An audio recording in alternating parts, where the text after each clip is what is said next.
रायगड जिल्ह्यात तब्बल 4 दशकाहून अधिक काळ कामगार चळवळ, शेतकरी व सामाजिक चळवळ, स्थानिक प्रकल्पग्रस्त व भूमिपुत्र यांच्या लढ्यात सक्रिय सहभाग घेणारे कामगार नेते कॉम्रेड भूषण पाटील यांनी कामगार चळवळीची आजची दिशा व दशा नवी मुंबई आंतरराष्ट्रीय विमानतळाला लोकनेते दिबा पाटील यांचे नाव देण्यास विलंब यावर माध्यमांशी बोलताना रोखठोक भाष्य केले। भूषण पाटील पुढे म्हणाले आहेत की आज नव्याने कामगार कायद्यात अतिवेगाने होत असलेले बदल, नवे जाचक अटी शर्ती लादणारे धोरण यामुळे कष्टकरी कामगार गुलामगिरीच्या खाईत लोटले जात आहेत। देशातील कामगार असुरक्षित व असंघटित होत आहेत असे पाटील म्हणाले। बडे भांडवलदार व ठराविक मालकांना लाभदायक ठरणारेच धोरण राज्य व केंद्र सरकार राबवतंय, हे घातक असल्याचे परखड मत ज्येष्ठ कामगार नेते भूषण पाटील यांनी व्यक्त केलं। याचवेळी नवी मुंबई आंतरराष्ट्रीय विमानतळाला लवकरात लवकर प्रकल्पग्रस्तांचे भाग्यविधाते लोकनेते दिबा पाटील यांचे नाव द्या, अन्यथा जनतेतून मोठा उद्रेक होईल असा इशारा पाटील यांनी दिला। कामगार नेते भूषण पाटील यांच्याशी खास बातचीत केली आहे, पाहूयात। जगभरामध्ये जर आपण बघितलं तर कामगार चळवळीचा उदय जो आहे तो खऱ्या अर्थानं 18व्या शतकाच्या उत्तरार्धात आणि 19व्या शतकाच्या प्रारंभी झाल्याचं आपल्याला पाहायला मिळतंय। कामगार चळवळ नेमकं काय करते तर कामगार चळवळ ही कामगाराच्या न्याय हक्कासाठी लढते, परंतु कामगारांमध्ये जे काही सुधारित कायदे यायला हवेत त्यासाठी देखील अट्टहास करते आणि मोठ्या प्रमाणावर कायदेशीर लढाई देखील लढते। आपल्यासोबत असेच कामगार चळवळीमध्ये तब्बल 4 दशकाहून अधिक काळ ज्यांनी काम केलेलं आहे आणि खऱ्या अर्थानं कामगारांच्या हितासाठी आणि न्याय हक्कासाठी ज्यांनी आपली भूमिका कठोरपणे प्रसंगी अतिशय संयमानं देखील बजावल्याचं आपल्याला पाहायला मिळालेलं आहे। रायगड जिल्ह्यानं खऱ्या अर्थानं एक कामगार नेता जो अनुभवलेला आहे ते म्हणजे भूषण पाटील सर। भूषण सर, काय सांगाल? 4 दशकाहून अधिक काळ आपण कामगार चळवळीमध्ये आहात, कशा पद्धतीचा आपला अनुभव आहे? एकूण आता जर आपण बघितलं तर ह्या कामगार चळवळीतून आपण निवृत्तीकडे वाटचाल करत आहात, काय अनुभव आहे कामगार चळवळीचा? सर्वप्रथम धम्मशील, तुझं मी मनापासून कौतुक करतोय। इतक्या लांबून तू या कामगार चळवळीच्या बाबतीत मुलाखत घेण्यासाठी तिथं आला। तसेच विद्यार्थी दशेपासून ह्या संपूर्ण पत्रकारिता जनतेचे प्रश्न मांडित आहात, त्याबद्दल धन्यवाद। मी पूर्वी स्टुडंट फेडरेशन ऑफ इंडिया कॉलेजला असताना SFI याच्यामध्ये सक्रिय होतो। त्यानंतर मी JNPT Jawaharlal Nehru port trust या जागतिक बंदरामध्ये कामाला लागलो 1989ला। त्याला आता 36 वर्ष झालेली आहेत। तेव्हापासून मी कामगार चळवळीमध्ये सक्रिय आहे। मुळात लढ्यातूनच मी कामाला लागलो। अलिबागला कलेक्टर ऑफिस समोर त्यावेळी प्रकल्पस्थांचा लढा होता आणि त्या लढ्यातून मी कामाला लागलो आणि आजपर्यंत निवृत्त होत आहे। गेली 36 वर्ष मी कामगार चळवळीमध्ये सक्रिय आहे। आजची जी कामगार चळवळ आहे त्याचा जर विचार केला, त्याची काय दिशा दशा आहे ही फार गंभीर झालेली आहे। आपल्या देशातील कामगार चळवळीला तू म्हटल्याप्रमाणे खूप जुना इतिहास आहे। पहिली कामगार संघटना देशामध्ये आयटक नावाची all India trade union Congress ही 1920 साली स्थापन झाली। त्याला आता 100 वर्ष कधीच होऊन गेलेली आहेत आणि त्या कामगार चळवळीनं कामगारांना खूप काही दिलं। देशातील कामगारांना कामगार कायदे दिले, ज्याने संरक्षण मिळालं, अनेक आर्थिक लाभ दिले आणि कामगारांच्या नोकऱ्या टिकवण्यापासून ते सगळ्या बाबतीत कामगार चळवळीचं योगदान, स्वातंत्र्य चळवळीसुद्धा तर 1920 पासून अगदी मुंबईच्या लढ्यामध्ये जे 1930ला असहकारचा बाबू गेनू हा सुद्धा एक कामगार होता। त्याचप्रमाणे 1946ला बंड झालं नाविकांचं, नेव्हीचं बंड झालं स्वातंत्र्याच्या 1 वर्ष अगोदर। तेव्हासुद्धा कामगारांचा त्या चळवळीत फार मोठा सहभाग होता आणि 1960 संयुक्त महाराष्ट्रामध्ये जे 106 हुतात्मे झाले त्यामध्ये तर कामगारांचं सर्वात जास्त संख्या ही गिरणी कामगार इतर कामगारांची होती। तर कामगारांच्या लढ्याचा इतिहास हा फार गौरवशाली आणि सौरवशाली आहे। परंतु आजची जी परिस्थिती आहे, येत्या 9 जुलै रोजी आपल्या देशातले समस्त कामगार संघटनांतर्फे देशव्यापी संपाचं घोषणा केलेली आहे। तर काय पहिली मागणी काय आहे तर जे कामगार कायदे कायदे किती आहेत, 100-125च्या वर कामगार कायदे आहेत, ते सरकारने रद्द करून 4 फक्त कामगार संहिता, लेबर कोड आणण्याचा त्यांनी निर्णय पक्का केलेला आहे. सध्या 44 कामगार कायदे रद्द करून 4 फक्त एक औद्योगिक कलह संहिता, इंडस्ट्रियल रिलेशन कोड, दुसरं वेजेस कोड, मजुरीची संहिता, तिसरं सेफ्टी कोड, सुरक्षा संहिता, आणि चौथं सामाजिक सुरक्षा संहिता, या 4 आणून सगळे कामगार कायदे रद्द करायचे. बघा, जे गेल्या 100 वर्षाहून जास्त अधिक काळात मिळवले ते गमावण्याची पाली आज कामगार वर्गावर आलेली आहे. हे कामगार कायदे जर रद्द झाले तर कामगार गुलामगिरीमध्ये ढकलला जाईल. काय पहिले त्याच्यामधलं बघा, संघटना करणं हा आपल्या देशातल्या राज्यघटनेने दिलेला मूलभूत अधिकार आहे, right to form union and association. पण तिथंच त्यांनी प्रॉब्लेम केलेला आहे की संघटना करायची नाही, संघटना फॉर्मेस्ट आपल्यालाच विरोध करायचा, खूप अटी शर्ती घालायच्या जेणेकरून संघटना होणार नाही, आणि झालीच लढू द्यायचं नाही. उदाहरणार्थ संप करणं, 14 दिवसाची नोटीस देऊन संप कामगार करू शकतात. आता त्यांनी काय केलं आहे, इंडस्ट्रियल रिलेशन कोडमध्ये 60 दिवसाची नोटीस द्या 2 महिने अगोदर. शक्यच नाही प्रॅक्टिकली, जेणेकरून तुमचा संप होऊ नये, लढा होऊ नये. हे एक कामगारांचं जे लढण्याचं अस्त्र आहे, शेवटचं अस्त्र म्हणा, ते काढून घ्यायचं सरकार प्रयत्न करत आहे.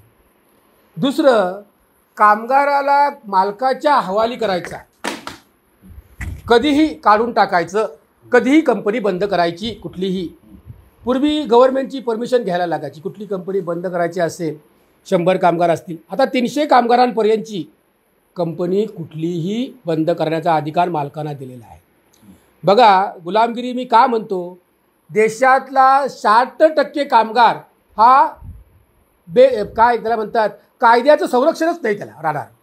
आज जे कामगार कायदे म्हणजे कामगारांची सेफ्टी शील्ड, कवच कुंडलं आहेत, कवच कुंडलं लढण्याची, ती काढून घ्यायची. त्याच्यामुळं 60% कामगार हा असंघटित होईल. आत्ताच आहे जे टोटल कामगारांच्या, परंतु असंघटित करायचे, त्याला कुठल्याही कामगाराचं शोधत त्याने. ही फार मोठी संकट आज कामगार चळवळीवर येऊन बसलेलं आहे. त्याविरोधात 9 जुलैला मोठा संप होऊ घातलेला आहे. आपण म्हणाल्याप्रमाणे कामगार कायद्यामध्ये ज्या पद्धतीनं वेगवेगळे नियम येतात किंवा कायदे तयार होतात, हे कायदे कामगारांच्या हिताचे जर वाटत नसतील तर त्याविषयी व्यापक आणि उग्र आंदोलनं देखील होत आहेत. मग हे कायदे कुणाच्या हिताचे असतात असं आपल्याला वाटतंय? काय आता सध्याचा अनुभव आहे, कामगारांच्या हिताचे कायदे होत आहेत देशात? बिलकुल नाही. ईज ऑफ डुईंग बिझनेस म्हणजे बिझनेस करण्यासाठी सोपं जावं ह्या नावाखाली त्यांना कुठल्याही कामगार कायद्यांचा अडथळा नको आहे, कुठल्याही कामगार कायद्यांचा अडथळा नको आहे, संप नको आहे, संघटना नको आहे, कुठल्याही त्यांना अडथळा नको आहे. म्हणून हे मालकाच्या हिताचे कामगार कायदे, काँग्रेसने ते केलं पूर्वी, पण त्याच्यापेक्षा कितीतरी पटीने वेगानं गेल्या 10 वर्षामध्ये हे जे सरकार आहे केंद्रातलं राज्यातलं पण, हे दोन्ही सरकारं खूप वेगानं मालकांच्या हिताची, म्हणजे भांडवलदारांना मालकांना जे सहज बिझनेस करण्यात येईल हे एक आहे. एवढंच नव्हे तर त्यांना देशातले सगळे सार्वजनिक कंपन्या, गव्हर्नमेंटच्या कंपन्या ह्या बहाल करण्याचा पुढचा त्यांचा निर्णय आहे. नॅशनल मॉनिटायझेशन पॉलिसी NMP किंवा पाईपलाईन, ह्यामध्ये सर्व सरकारी कंपन्या देशातल्या भांडवलदारांना चालवायला देण्याचा छोटासा त्याच्यातला एक उत्पन्नाचा हिस्सा गव्हर्नमेंटला मिळेल. परंतु त्यांचं हे पण तत्त्व आहे की सरकारी क्षेत्र नष्ट करायचं, सरकारी नोकऱ्या नष्ट करायच्या, आणि सगळीकडं प्रायव्हेटायझेशन, खाजगीकरण, आउटसोर्सिंग, कॉन्ट्रॅक्च्युलायझेशन ही पॉलिसी गव्हर्नमेंट गेल्या लागू करत आहे. अगोदरच्या सरकारने पण केलं, असं आमचं म्हणणं की ह्याच सरकारने केलं. ह्या सरकारचा जो वेग आहे ही कामगार विरोधी धोरणं लागू करण्याचा, हा प्रचंड आहे.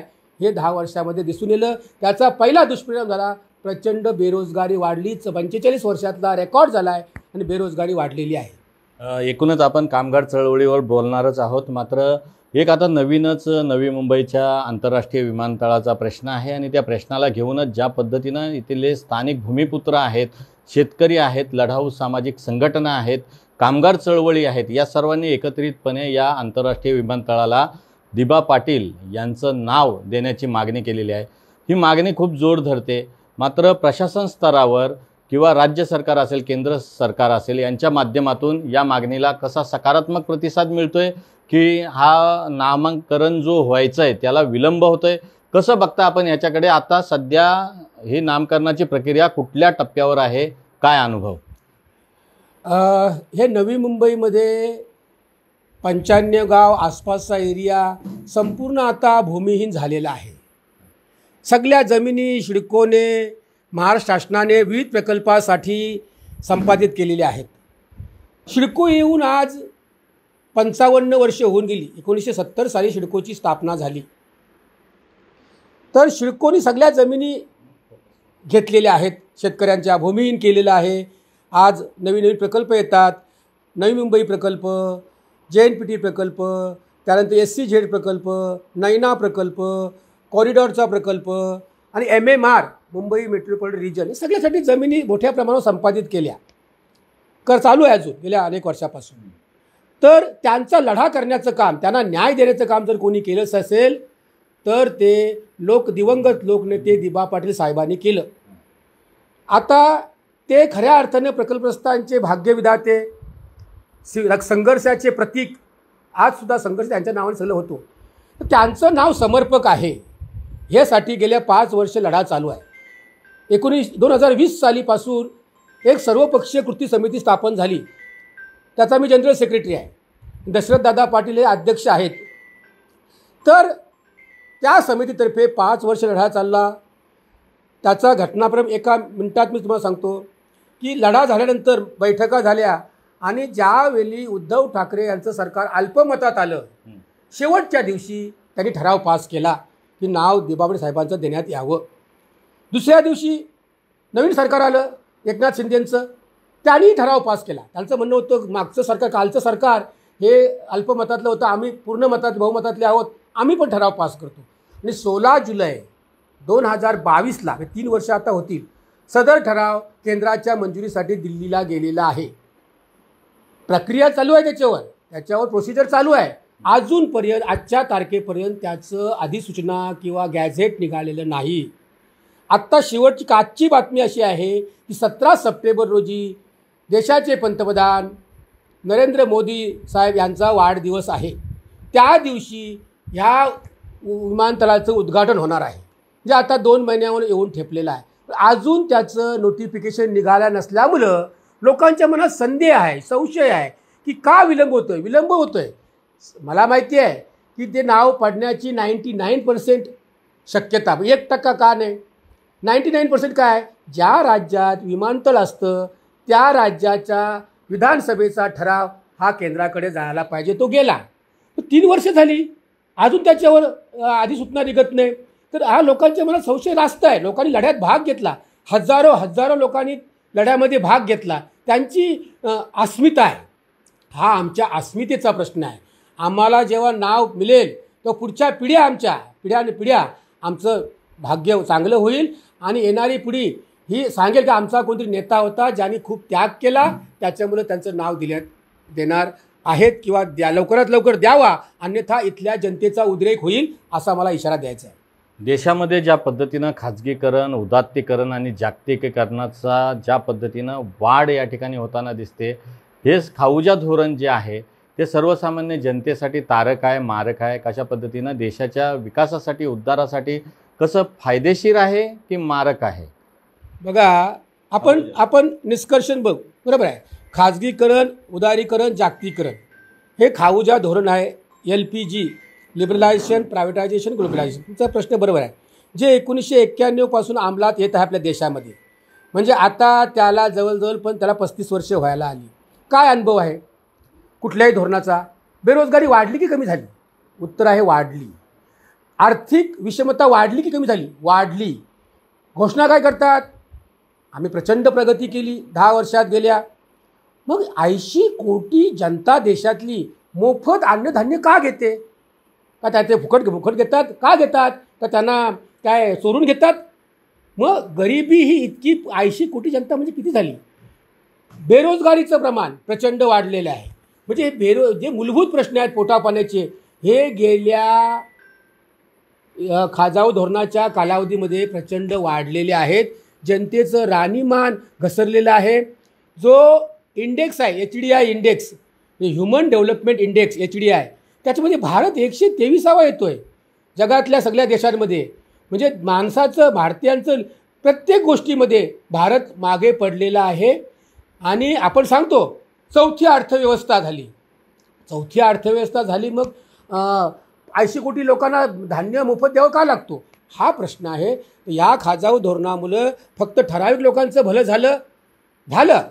आजचे दिन आले कुणाचे, ह्या देशातल्या बड्या भांडवलदारांचे. आजसुद्धा 1% जनतेजवळ 77% संपत्ती देशाची आहे. 1% देशातल्या जनते 77% ही आर्थिक विषमता प्रचंड वाढलेली आहे. हे खाजाऊ धोरण फेल झालेलं आहे असं माझं मत आहे. रायगड जिल्हा ही क्रांतिकारी, लढाऊ आणि ऐतिहासिक भूमी मानली जाते. लढाऊ जी चळवळी आहेत त्याच्यासाठी ही सुपीक भूमी. या ठिकाणीच्या आधीचे जे महापुरुष होते, सर्व जाती धर्माचे, बहुजन समाजाचे जे महापुरुष आहेत, त्यांनी जो या ठिकाणी ही चळवळ अधिक मजबूत केली भूमिपुत्रांची, प्रकल्पग्रस्तांची. त्यातलंच एक भाग्यविधाते आपण प्रकल्पग्रस्तांचे म्हणतोय की दिबा पाटील साहेब. आणि ज्या पद्धतीनं पूर्वी लढे व्हायचे त्या लढ्याची ताकद अधिक उग्र आणि आंदोलनं मोठी व्यापक स्वरूपाची दिसायची. मात्र आता जे काही प्रकल्प नव्याने येतात त्यामध्ये शेतकऱ्यांची गळचिपी होते, भूमिपुत्रांची गळचिपी होते. हे सगळं बदल का होतोय? पूर्वी जे लढे होते ते धैर्यवान होते, धाडसी होते, निस्वार्थी होते, त्यागी वृत्तीचे होते आणि समर्पक वृत्तीचे होते. आता नेत्यांची, तशा लढाऊ नेत्यांची कमतरता आहे का? आपण कामगार चळवळीमध्ये आहात आणि एकूणच प्रकल्पग्रस्त भूमिपुत्रांच्या चळवळीत गेली अनेक वर्ष आपण स्वतःला वाहून घेतलंय. कसं बघता? नेत्यांची जी भूमिका आहे ती दुट्टप्पी आहे, जनतेशी अप्रामाणिक आहे, काय नेमकं? दमयशील फार चांगला प्रश्न विचारला. ह्यामुळंच सगळे प्रश्न निर्माण झालेले आहेत जनतेचे. आपला रायगड जिल्हा ऐतिहासिक जिल्हा आहे. छत्रपती शिवाजी महाराजांच्या राजधानीचा जिल्हा. छत्रपती शिवाजी महाराजांनी 350 वर्षापूर्वी जनतेला जमिनी वाटल्या. रयतेचा राजा, त्यानंतर आद्य क्रांतिकारक वासुदेव बळवंत फडके ज्यांनी सशस्त्र लढा केला ते, त्यानंतर बाबासाहेब आंबेडकरांचं ज्यांनी घटना दिली त्यांचासुद्धा महाडला 14 तल्याचा असेल, सगळ्या त्यांचीसुद्धा हे आहे. हा असा. आणि त्यानंतर शिरनेरचा जंगल सत्याग्रह, स्वातंत्र्यानंतर 84चा शेतकऱ्यांचा लढा, अशी लढ्याची पार्श्वभूमी असलेला हा जिल्हा, लढाऊ जिल्हा, शेतकऱ्यांचा जिल्हा. पण आजची परिस्थिती काय? आजची परिस्थिती अशी आहे की एक दिबा पाटील साहेबांचा अपवाद होता म्हणून त्यांचं नाव आज पडत आहे. पण बाकी जे नेते आहेत हे सगळे धंदेवाईक नेते आहेत, ज्यांचा मुख्य उद्देश हा पैसा कमवणं आहे. या पक्षातून त्या पक्षात, त्या पक्षातून त्या पक्षात अत्यंत अप्रामाणिक धंदेवाईक नेतृत्व आज लाभलेलं आहे आणि सर्व पक्षात त्यांचा सुलसुलाट आहे. त्यामुळं जनतेचे प्रश्न हे साईडलाईन होतात. जनतेचे जे प्रश्न आहेत ह्या प्रश्नाला दुय्यम स्थान मिळतं, त्यांच्या धंद्यांना, पैसा कमवण्याला प्रथम स्थान मिळतं. त्यामुळं मला एकच सांगायचं आहे की दिबा पाटलासारखा नेता होणं नाही, ही पार्श्वभूमी आता तरुणांनी जागृत झालं पाहिजे. हा आपला जो इतिहास आहे, नारायण नागू पाटील नावाच्या एका अलिबागच्या लढ्यात माणसानं कसेल त्याची जमीन आणि कुल कायदा आणला. आज त्या जमिनी घेत आहेत, आपल्याला भूमिहीन करतायत. अशा परिस्थितीत तरुणांनी या सगळ्या इतिहासाचा अभ्यास करून आपण त्याच्याविरुद्ध लढा केला, सरकारला झुकवू शकतो. उदाहरणार्थ महामुंबई SEZ, देशातल्या सर्वात मोठ्या भांडवलदाराचा प्रकल्प मुकेश अंबानीचा, 30,000 एकर जमिनीवरचा.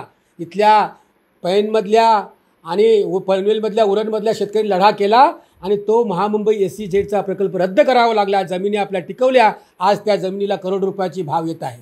तर लढा केल्यावर जिंकू शकतो, परंतु नेतृत्व प्रामाणिक पाहिजे आणि जनतेचा सहभाग पाहिजे. जनआंदोलन आणि जनशक्ती हीच ह्या देशातली सर्वात मोठी शक्ती आहे, ती सक्रिय करण्याची गरज आहे. एक शेवटचा प्रश्न आहे. राज्य आणि केंद्र सरकार जे काही कायदे तयार करते, कामगार चळवळीचे असेल किंवा भूमिपुत्र आणि नव्यानं विकासाच्या नावाखाली जे काही प्रकल्प मोठमोठ्याने उदयास येतात, रायगड असेल, आता 3री मुंबई म्हणून देखील आता नव्यानं उदयास येत आहे, विस्तार वाढतोय सर्व गोष्टींचा. तर ज्या पद्धतीनं हे कायदे किंवा सरकारचे जे काही धोरणं आहेत ती धोरणं जनतेसाठी पोषक आहेत की कशा पद्धतीनं हानिकारक आहेत? अत्यंत हानिकारक हुकुमशाही पद्धतीची आहेत. म्हणजे जनतेला त्यांचे मूलभूत अधिकार जे घटनेने दिलेले आहेत ते सुद्धा वापरणं कठीण होऊन बसले आहे. आज काही राज्यात आणि महाराष्ट्र जनसुरक्षा कायदा आला. कुठलीही ॲक्टिव्हिटी कार्य हे बेकायदेशीर ठरवतात. त्याच्याविरुद्ध आता लढा चालू आहे. बघा ना, आत्ताच हिंदी लादण्याचा प्रयत्न केला, जनतेने विरोध केला, प्रचंड विरोध केला. सांगण्याचा मुद्दा काय आहे, ही जी धोरणं आहेत, औद्योगिक धोरणं, कामगारविषयक धोरणं, ही सगळी हुकुमशाही पद्धतीची आहेत. परंतु आपला देश लोकशाही प्रधान आहे. ही धोरणं जी आहेत ही जनता विरोधी आहेत. त्याच्यामुळे जनता ह्याच्याविरुद्ध पेटून उठेल आणि ही धोरणं सरकारला बदलावी लागतील किंवा सरकार बदलण्याची क्षमता आपल्या देशातल्या जनतेमध्ये आहे. लोकशाही टिकणार, परंतु त्याला मात्र कसोटीतून अग्निदिव्यातून जावं लागणार. त्यावेळी आपली लोकशाही हे अबाधित राहणार. धन्यवाद. एकूणच आपल्यासोबत होते कामगार चळवळीतील आणि भूमिपुत्रांच्या आणि प्रकल्पग्रस्तांच्या लढा चळवळीतील एक अग्रगण्य असं नेतृत्व व्यक्तिमत्व. कामगार चळवळीमधून आता ते निवृत्त होत आहेत. मात्र त्यांनी असं सांगितलेलं आहे की भविष्यामध्ये अधिक व्यापक स्वरूपामध्ये अधिक प्रभावीपणे या सामाजिक आणि भूमिपुत्रांच्या प्रकल्पग्रस्तांच्या चळवळीमध्ये झोकून देऊन काम करण्याची त्यांनी इच्छा व्यक्त केलेली आहे. याबरोबरच जो तरुण आहे त्या तरुणानं देखील या चळवळीमध्ये स्वतःला झोकून दिलं पाहिजे. अन्याय अत्याचाराच्या ज्या घटना होत आहेत किंवा भूमिपुत्रांवर प्रकल्पग्रस्तांवर अन्याय होतो त्या ठिकाणी तरुणांना आपली रोखठोक अशी भूमिका घेतली पाहिजे, स्पष्ट केली पाहिजे. कारण का युवा हा देशाचं प्रतिबिंब आहे आणि त्याच्या माध्यमातूनच आता भविष्यामध्ये एक नवी क्रांती घडवण्याचा विचार आणि संकल्प भूषण पाटील यांनी या ठिकाणी केल्याचं आपल्याला पाहायला मिळतंय. शिवसत्ता टाइम्ससाठी धम्मशील सावंत, रायगड. दे धडक बेधडक वृत्त देणाऱ्या आपल्या शिवसत्ता टाइम्स न्यूज चॅनलला लाल बटन दाबून सबस्क्राईब करा आणि बेल आयकॉनला क्लिक करायला विसरू नका.